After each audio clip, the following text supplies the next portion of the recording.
चंद्रयान-2 भारतीय चंद्र मिशन है जो पूरी हिम्मत से चांद के दक्षिणी ध्रुव क्षेत्र में उतरेगा जहां अभी तक कोई देश नहीं पहुंचा है, यानी कि चंद्रमा का दक्षिणी ध्रुवीय क्षेत्र। इसका मकसद चंद्रमा के प्रति जानकारी जुटाना और ऐसी खोज करना जिनसे भारत के साथ ही पूरी मानवता को फायदा होगा।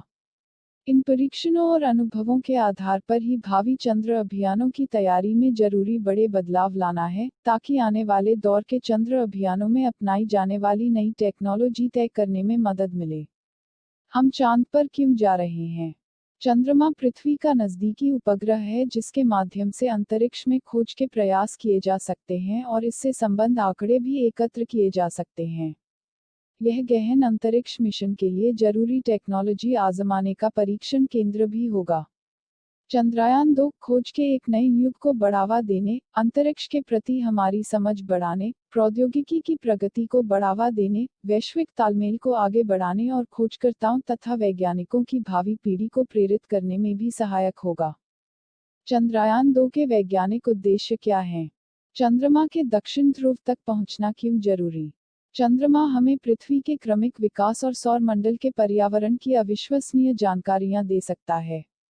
वैसे तो कुछ परिपक्व मॉडल मौजूद हैं, लेकिन चंद्रमा की उत्पत्ति के बारे में और अधिक स्पष्टीकरण की आवश्यकता है।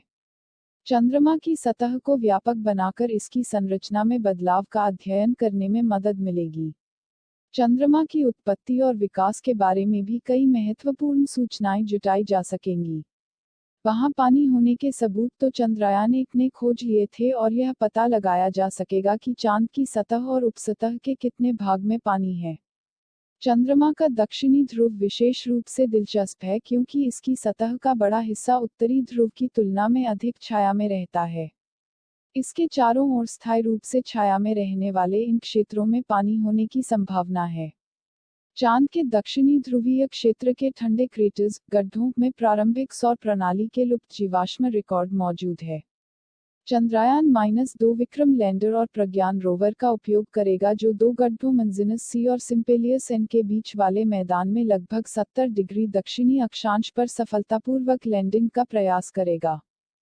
भारत शनिवार की सुबह इतिहास रचने से 2 कदम दूर रह गया। अगर सब कुछ ठीक रहता तो भारत दुनिया का पहला देश बन जाता जिसका अंतरिक्ष यान चंद्रमा की सतह के दक्षिण ध्रुव के करीब उतरता। इससे पहले अमेरिका, रूस और चीन ने चंद्रमा की सतह पर सॉफ्ट लैंडिंग करवाई थी लेकिन दक्षिण ध्रुव पर नहीं। कहा जा रहा है कि दक्षिण ध्रुव पर जाना बहुत जटिल था, इसलिए भी भारत का मून मिशन चंद्रमा की सतह से 2.1 किलोमीटर दूर रह गया। चंद्रयान-2 जब चंद्रमा की सतह पर उतरने ही वाला था कि लैंडर विक्रम से संपर्क टूट गया। प्रधानमंत्री मोदी भी इस ऐतिहासिक क्षण का गवाह बनने के लिए इसरो मुख्यालय बेंगलुरु पहुंचे थे। लेकिन आखिरी पल में चंद्रयान-2 का 47 दिनों का सफर अधूरा रह गया। इसरो ने अपनी आधिकारिक वेबसाइट के जरिए, आधिकारिक फेसबुक और ट्विटर अकाउंट से या फिर किसी प्रेस रिलीज के जरिए विक्रम लैंडर की कोई तस्वीर जारी नहीं की है।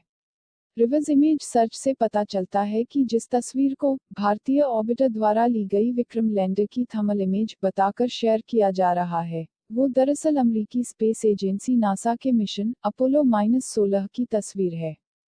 18 जून 2019 को नासा ने अपनी आधिकारिक वेबसाइट पर एक फीचर स्टोरी छापी थी जिसमें इस तस्वीर का इस्तेमाल किया गया था। दुनिया भर के 50% से भी कम मिशन हैं जो सॉफ्ट लैंडिंग में कामयाब रहे हैं।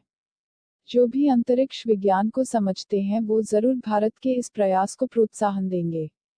इसरो का अब बड़ा मिशन गगनयान का है जिसमें अंतरिक्ष यात्री को भेजा जाना है। ऐसे ही और वीडियोज के लिए हमारे चैनल को सब्सक्राइब करें और घंटी को दबाएं।